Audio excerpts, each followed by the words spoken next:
কি জানিস তো, একাকিত্বটা না বড় কঠিন জিনিস। যখন নীরা ছিল, সারাদিন হসপিটাল সামলে, চেম্বার সামলে যখন বাড়ি ফিরতাম, তখন দেখতাম যে নীরা দরজার বাইরে দাঁড়িয়ে আছে আমার অপেক্ষায়। কিন্তু ও চলে যাওয়ার পর আমি রিয়েলাইজ করলাম যে অপেক্ষাটা ঠিক কি জিনিস।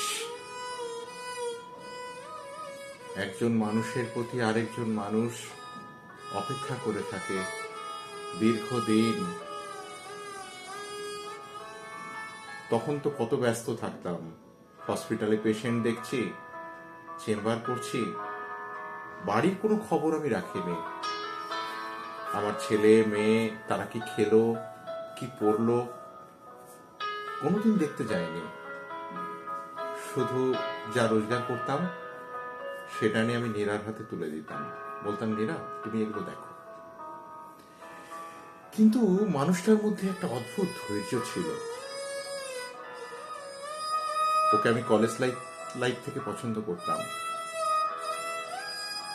তারপর বিয়ে হলো, সংসার হলো, ও আমাদের বাড়িতে এলো, আমার মা বাবা এদের সবাইকেও সামলালো, সংসার করলো। কিন্তু তেমন ভাবে আমি ওকে সময় দিতে পারিনি। এমন ভাবে নিজেকে ব্যস্ত রেখেছিলাম।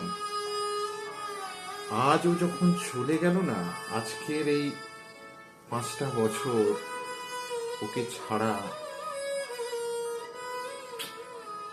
অত্যন্ত কষ্টদায়ক।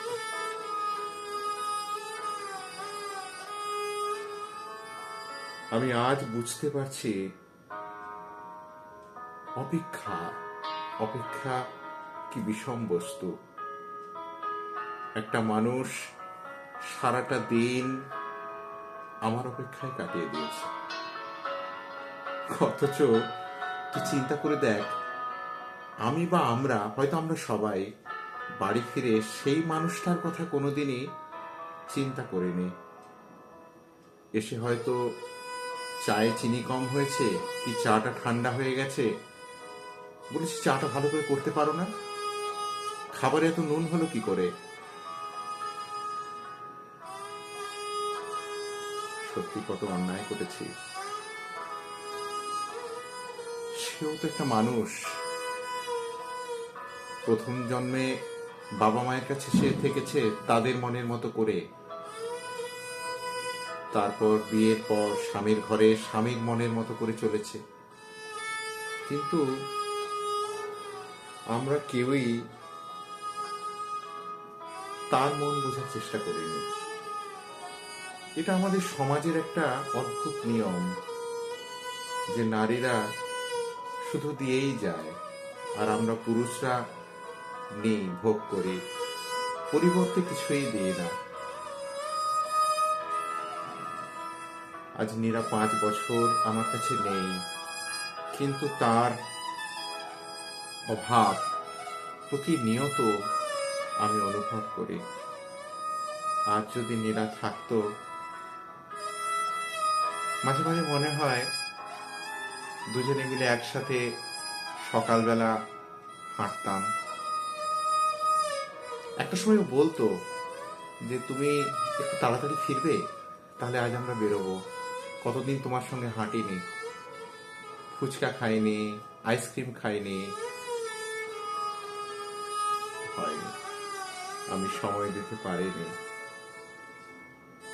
জানিস, ওর যখন কঠিন নিউমোনিয়া হলো,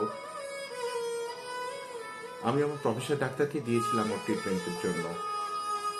আমি নিজে সারা রাত ওর মাথার কাছে বসে থেকেছি, ওর মাথায় হাত বুলিয়েছি যে তুমি সুস্থ হয়ে যাবে। কি করলাম, আমি এত বড় ডাক্তার হয়ে আমি আমার স্ত্রীকে বাঁচাতে পারিনি।